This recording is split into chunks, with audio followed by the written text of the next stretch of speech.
रवीना के दो बच्चे थे। वो एक बड़ी कंपनी में काम करती थी। उसके ऑफिस जाने के बाद उसकी सास उसके बच्चों को संभाला करती, लेकिन रवीना को इसकी कोई कदर नहीं थी। एक दिन रवीना अपनी माँ से फोन पर कहती है, मम्मी क्या बताऊं, मेरी सास तो बिल्कुल अच्छी नहीं है। कुछ समझती नहीं है कि मुझे कितना काम करना पड़ता है। एक तो ऑफिस तक का लंबा सफर और फिर 9 घंटे लगातार काम। बैठे बैठे तो मेरी पीठ अकड़ जाती है। खुद तो सारा दिन घर में मजे करती है, जब मन करा सोए, जब मन किया खाए। तभी उसकी सास वहां आ जाती है।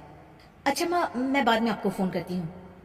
जी मम्मी जी, कोई काम है क्या आपको? क्या हुआ? रवीना बहू, सारा दिन तो तू ऑफिस के मजे लेती है, लेकिन यहाँ ये बच्चे मुझे आराम भी नहीं करने देते। मेरी तो तबीयत खराब हो रही है। तो आपको लगता है कि मैं दफ्तर में मौज करती हूँ? आपको क्या समझाऊं, छोड़िए। माँ, काम करना भी जरूरी है। मजबूरी नहीं होती तो मैं खुद ही अपने बच्चों को देख लेती। अब आज तो छुट्टी है ना, आज तो कम से कम घर का काम कर ले।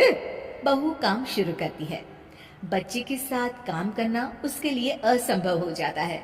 वो जाकर बच्चा सास को देती है और कहती है, मम्मी जी जरा बच्चा तो पकड़ लीजिए, मैं घर का काम कैसे करूं? जैसे मैं करती हूँ रोज बच्चे के साथ।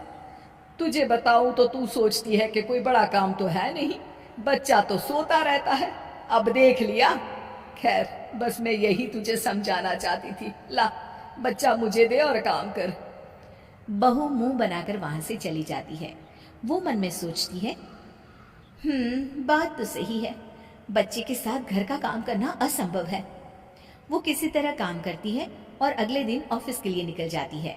ऑफिस में उसकी सहेली उससे कहती है, यार तू तो बड़ी लकी है, तुझे तेरी सास खाना बना कर देती है, बच्चे भी देखती है और तुझे किसी बात की चिंता भी नहीं होने देती। अरे क्या लकी, बदले में मैं उन्हें पूरी कमाई जो दे देती हूँ और अपने बच्चे से दूर रहती हूँ, वो अलग। हर किसी को ना दूसरे की प्लेट में ज्यादा घी दिखता है। जा अपना काम कर। अरे फिर भी ये तो है, यहाँ हमारे बच्चे को मैं क्रैश में छोड़ती हूँ, हर पल डर लगा रहता है कि क्या कर रहा होगा। खैर चल, मुझे क्या। बहू घर आती है तो देखती है कि उसकी सास उसके बच्चे को बड़े ही प्यार से खिला रही होती है। वो माँ को देखकर खुश हो जाता है।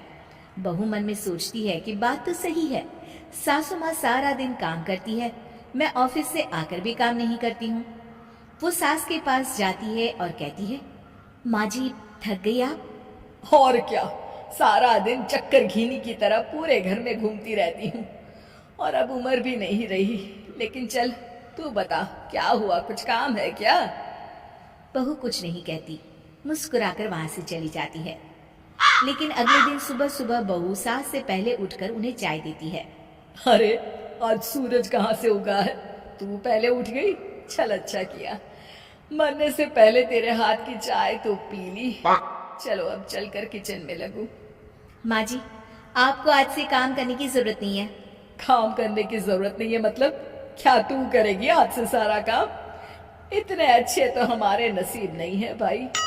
नहीं माँ जी, मैं नहीं करूंगी, ना ही आप करेंगी, बल्कि ये करेगी। तभी वहाँ एक काम वाली बाई आ जाती है। ये कौन है बहू? माँ जी, ये नौकरानी है और आज से सारा काम यही करेगी। मुझे माफ कर दीजिए माँ जी, मैं नहीं समझ पाई कि आप थक जाती हैं।